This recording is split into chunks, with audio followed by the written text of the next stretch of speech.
L'Afghanistan. Il y a un peu plus de 5 ans, le simple fait de faire voler un cerf-volant en public était impensable. C'était l'époque des talibans.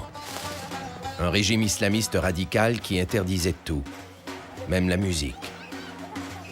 Aujourd'hui, on dit que l'Afghanistan a changé.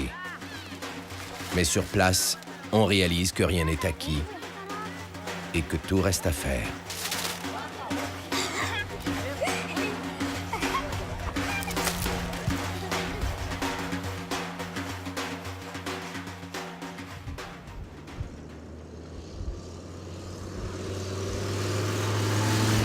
Nous sommes dans la province du Badakhshan, une région montagneuse coincée entre le Tadjikistan, la Chine et le Pakistan. Pour s'y rendre, il faut parcourir plusieurs centaines de kilomètres sur des routes de terre escarpées où défilent des paysages à couper le souffle.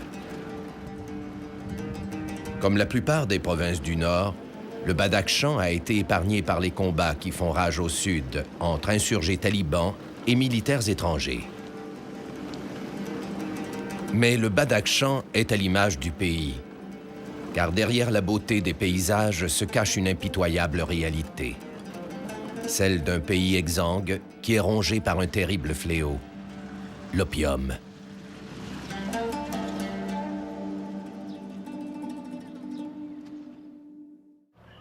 Après plusieurs heures de route, nous faisons escale dans un village à quelques kilomètres de la frontière du Tadjikistan.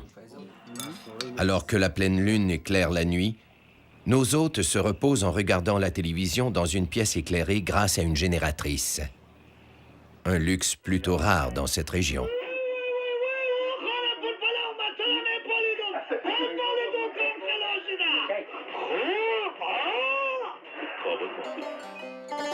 Le lendemain, dans le village, l'atmosphère est champêtre. Pendant que de jeunes enfants vendent des laitues, d'autres s'amusent. Mais malgré les sourires, les conditions de vie restent difficiles. Routes non pavées, pas d'eau courante ni d'électricité. L'Afghanistan est l'un des pays les plus pauvres du monde.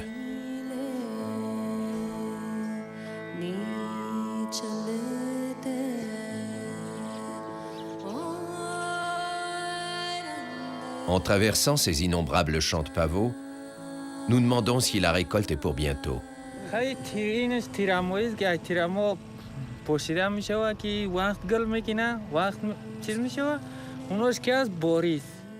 Comme Abdul Rahim, des centaines de milliers d'Afghans cultivent le pavot pour survivre. Fleur magnifique aux couleurs violacées, le pavot tapisse les champs de plusieurs régions de l'Afghanistan pendant une partie de l'année, au nord comme au sud. Au printemps, lorsque les capsules des fleurs de pavot sont presque mûres, les paysans les entaillent. Le latex qui en sort et qui se coagule au soleil, c'est l'opium. L'opium est une puissante drogue. Une drogue qui peut se consommer comme telle. Mais elle est généralement transformée en héroïne avant d'être exportée en Occident. Dans sa petite maison de pierre enfumée et pleine de mouches, Mohammad Nazarbak prend l'une de ses 3 doses quotidiennes d'opium.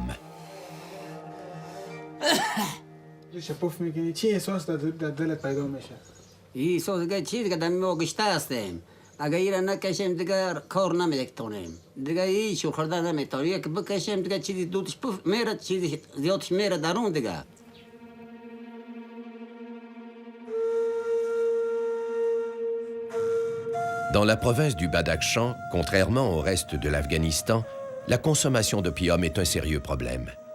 À Fitour, le village où vit Mohammad, l'opium fait des ravages.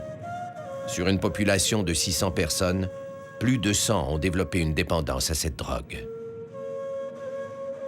Nous sommes au centre Omid, qui signifie espoir en dari, l'une des 2 langues nationales. Le centre Omid est un projet pilote de l'ONG Aga Khan. Financé en partie avec des fonds canadiens, ce projet vise à désintoxiquer les habitants du village.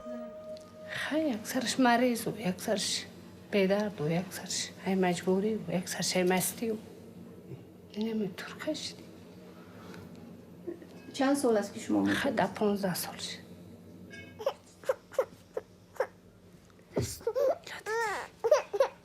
نومه شوفر. دختر شما اینا چند سال است و به چه خاطر شما به او تریاک دادید؟ 3.5 ساله. خونه مجبوری بیست که خب کند که اکسم برا موزقای بشتکار پیدا کن.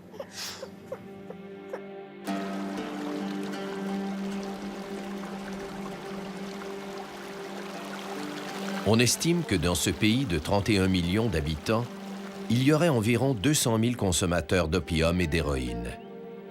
Bien qu'ils représentent une minorité de la population, leur nombre est croissant dans les grandes villes.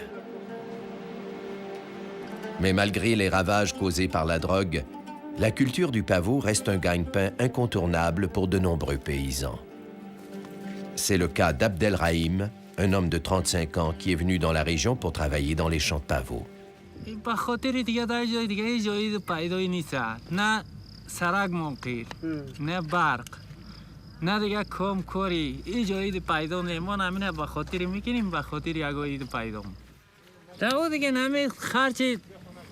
سالانمون میشه دیگه ای پیسه پسنداز نیست دیگه سو کاری مشکل داره خیلی همه اولی که میپوشش دیگه دمیدم بش دقشه و تایی که با شیره میشه و با کندنش این همه کارش همش تکلیف است دیگه نه دیگه چی روز دیگه چی کار است هیچ کار نیست دیگه. Comme plusieurs paysans, Abdelrahim ne possède pas de terre. Du matin au soir, il travaille à la sueur de son front pour un propriétaire qui partagera éventuellement les profits de sa récolte d'opium.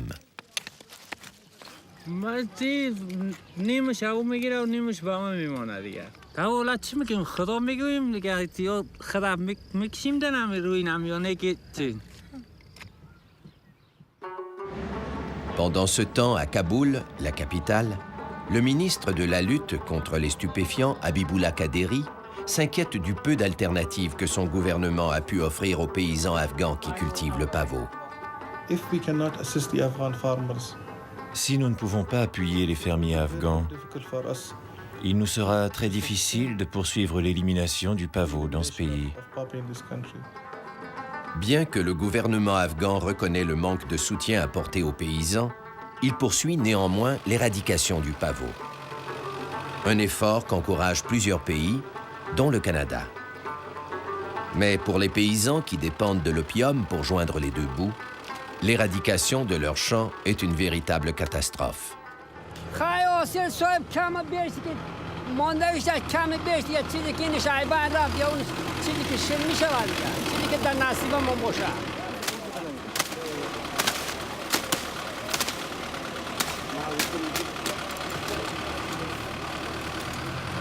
زلالم کرده باشم دیگه چاره چیست؟ خوش خپاق چیزی که خدا کرده دیگه چیکار کنیم؟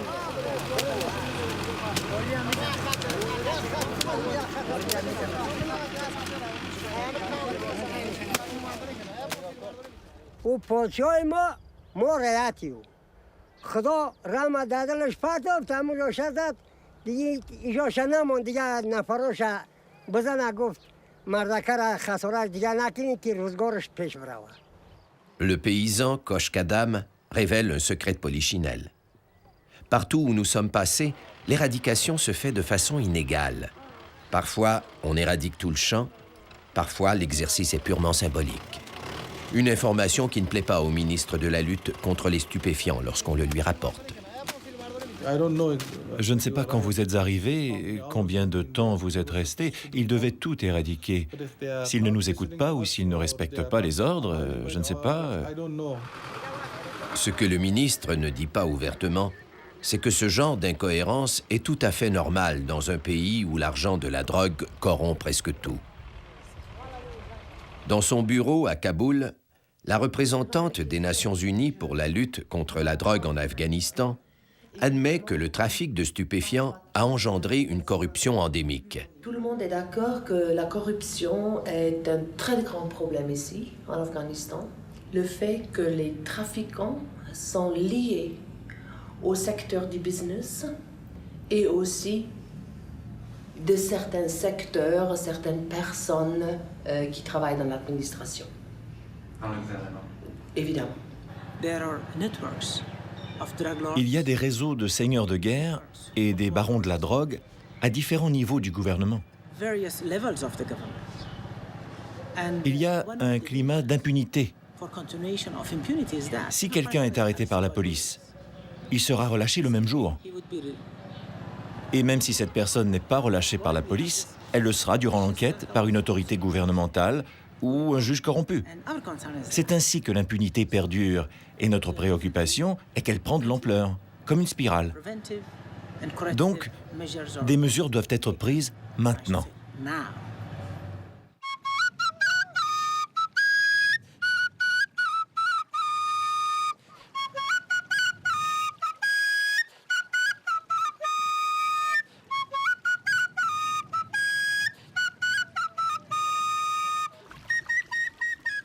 Selon l'ONU, l'économie de la drogue en Afghanistan représente plus de 50% du produit intérieur brut. Avec une proportion aussi gigantesque, il n'est pas surprenant de constater combien la drogue a gangrené tout le système. Mais malgré les obstacles, des organisations tentent d'apporter des solutions. À Jurm, dans la province du Badakhshan, dans une région où il se cultive beaucoup d'opium, des membres de l'ONG, la Fondation Aga Khan, s'apprêtent à commencer leur journée de travail. Parmi eux se trouvent Haji et Alali, deux agronomes qui proposent des alternatives à la culture du pavot.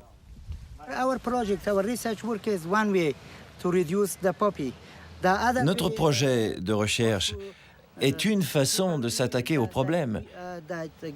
Nous voulons introduire des semences améliorées afin de réduire la culture de pavot. Mais le gouvernement de l'Afghanistan devrait envisager d'autres options.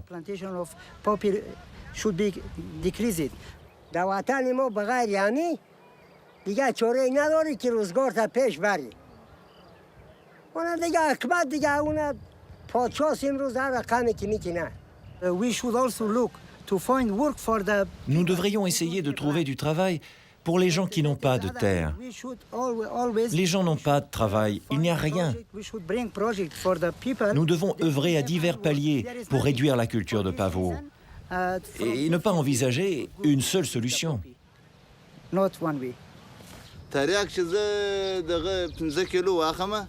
Pour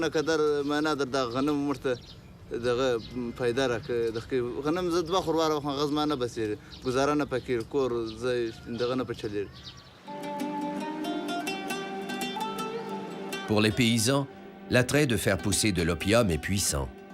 Alors qu'un kilogramme de blé rapporte en moyenne 12 $ américains sur le marché local, un kilogramme d'opium en rapporte souvent 10 fois plus.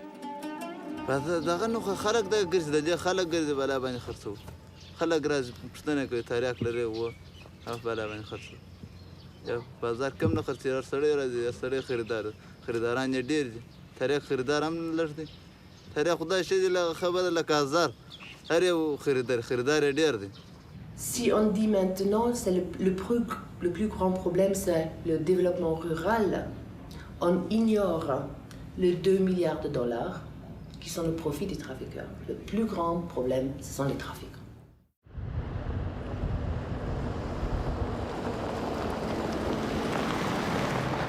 Selon l'ONU, l'Afghanistan fournit plus de 90% de l'offre mondiale en opium. Pour acheminer leur drogue en Occident, les trafiquants ont développé un réseau complexe de routes. Que ce soit par l'Asie centrale, le Pakistan ou l'Iran, des centaines de tonnes d'héroïne traversent ces frontières à chaque année. Les frontières de l'Afghanistan sont très poreuses. Au nord, à 2 pas du Tadjikistan, on aperçoit la carcasse de vieux tanks russes, souvenir de l'occupation soviétique dans les années 1980. En s'approchant du poste frontalier, un jeune soldat afghan nous apostrophe brusquement.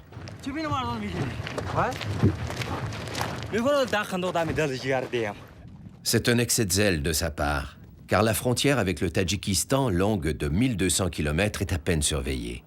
Une réalité que le commandant de police du village du coin, Hakim Ouzoufi, déplore avec dépit.